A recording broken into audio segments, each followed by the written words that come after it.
All right, folks, welcome back. Howard Stern had a guest on his show today, and it was a movie mogul by the name of Harvey Weinstein. And he gave a warning, or at least trumpeted the fact that he's making a movie with Meryl Streep that will make the NRA, quote, wish they weren't alive after I'm done with them, end quote. The hypocrisy here is just immense. Joining us now to talk about this is a man who wrote a great piece about all this on Mediaite, and we welcome in columnist for Mediaite.com, Joe Concha. Hey, Joe.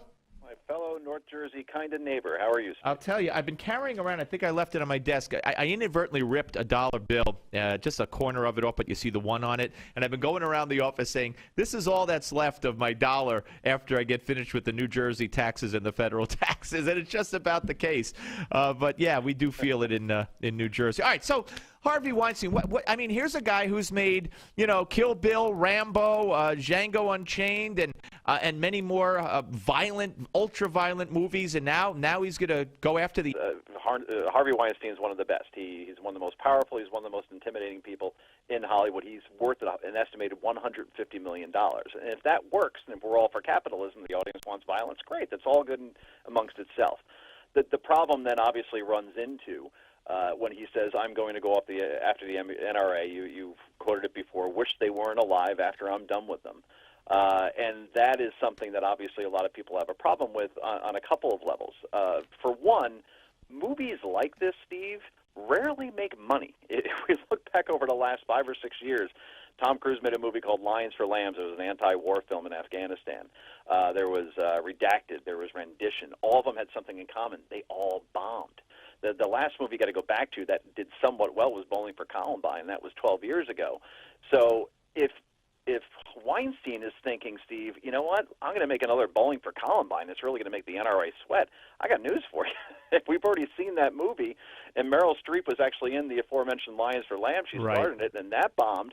So if the plan is I'm going to make this movie that's going to do wonders at the box office and change people's minds about the NRA, it's going to have the opposite effect than what Mr. Weinstein thinks it will have. Kind of like a Seinfeld episode with the opposite. But why? So what, do you think he's delusional? Do you think he really believes he can make a difference in his own mind to promote his own? Do you think he's delusional? Do you think he really believes he can make a difference in his own mind to promote his own agenda? Or does he really, deep down know that this might be a bomb? Harvey, I think, has, like a lot of people in Hollywood, a very big ego and reads his own press clippings and probably believes that with his scissor hands, he's called Harvey Scissor Hands in terms of the way he edits a movie, that he could make another great Pulp Fiction kind of movie that changes the way our culture looks at itself and could actually have an impact. So, no, I don't think he's delusional. I think he's just arrogant. And I honestly think that he thinks with Streep on board that will suddenly be a difference maker. But I'd be willing to bet, the rest of that dollar that you may have lost times it by a million, that ain't going to happen. Yeah, we're talking to Joe Concha on the Steve Malzberg Show. Okay, another IRS scandal coverage. And forgive me if I'm misrepresenting what you said, but you could have your time to explain, certainly. You say that the disparity in coverage, and we're talking about, for instance, CBS, never mentioned, according to the Media Research Center, didn't mention the word IRS scandal or anything about it for 6 months until yesterday or the day before they said there'll be no criminal charges. You say that it's more about sensationalism than media bias, and I got to tell you, I beg to differ, but give me your reasoning. Okay. Well, I say it's both. I'm never going to sit here and deny that there isn't media bias. You see poll after poll that says 85, 90% of all journalists usually vote Democratic. Obviously, with the Christie case, if somehow Hillary were the governor of New Jersey and this happened, would it receive the attention that it did? No, probably not. So media bias is definitely a part of it. I think something that gets ignored, and maybe I didn't write it correctly, because you're not the first person to point out, like, what do you mean it's about sensationalism? I'm like, well, no, it's really about both, is that Christie is kind of a, how do we put it, he's a star. He's not just a politician, but since and I'm not talking about politics here, I don't want to get really into that conversation, but just in terms of media coverage, he gets a lot of it because he's at the top of any poll that you see as far as the GOP nomination. And then he even beats Hillary Clinton in a recent CNN poll by 2 points. And recent, I mean before Bridgegate. So he's certainly a threat to the left, and he's going to get hammered from the left. Also, what we could consider right media, and there are folks like, for instance, for you, you voted for Bruno, right, because you wanted an anti-Christie vote because I couldn't pull the lever for him. Yeah, I didn't want his his vote total to go too high. It went high anyway, but. Right, but I understand why you did it, because you'd rather see somebody that is more conservative socially, particularly in there, as well, as far as like maybe a Cruz or a Paul or a Rubio or somebody from that sort of ilk. So I understand where you're coming from.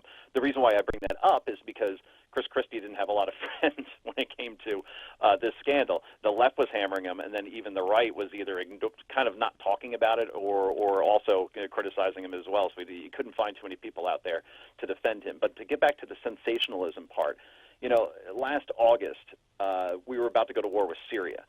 And that's a pretty serious thing, right? I mean, if we're going to stop dropping bombs on there, who knows where that could spread to Israel? It could start a whole regional war. The Russians can get involved. It's a pretty serious thing. Right. And that story got buried by Miley Cyrus twerking 12-1. So you wonder, like, boy, does the story have to be important in order for it to get coverage? No, sometimes it just needs to be sensational. And Christie, because of who he is and, the Tony Soprano-like figure and the fact that, he could win in 2016, maybe not anymore, but at the time that seemed to be the case, that became more the story, not so much the crime. So, yes, media bias does exist, but also the sensational side of it as well, an easy story to remember, traffic, retribution, New Jersey. I think that played a role into it as well. Does that kind of make sense more? It does. But, of course, if we had an honest media, the fact that people's lives were ruined, that groups were discouraged from forming and going ahead with their applications to the IRS, people were audited, and now we had a woman who contributed to Obama, appointed by the Justice Department to investigate Obama, and she said, hey, guess what? Nothing's here. So all of that has been totally ignored by the media. And if that same kind of thing as appointment of a contributor had happened under Christie, they'd go nuts. But anyway, we're out of time, but fair enough, and I look forward to the next time we chat. Steve, always a pleasure. Thanks so much. Thank you. Joe Concha, ladies and gentlemen, Mediaite.com. When we come back, we're going to be joined by Paul Callan, CNN legal analyst. Lots of stuff out there. Eric Holder under scrutiny by us on the Steve Malzberg Show, Newsmax TV and radio. Don't go away. The Steve Malzberg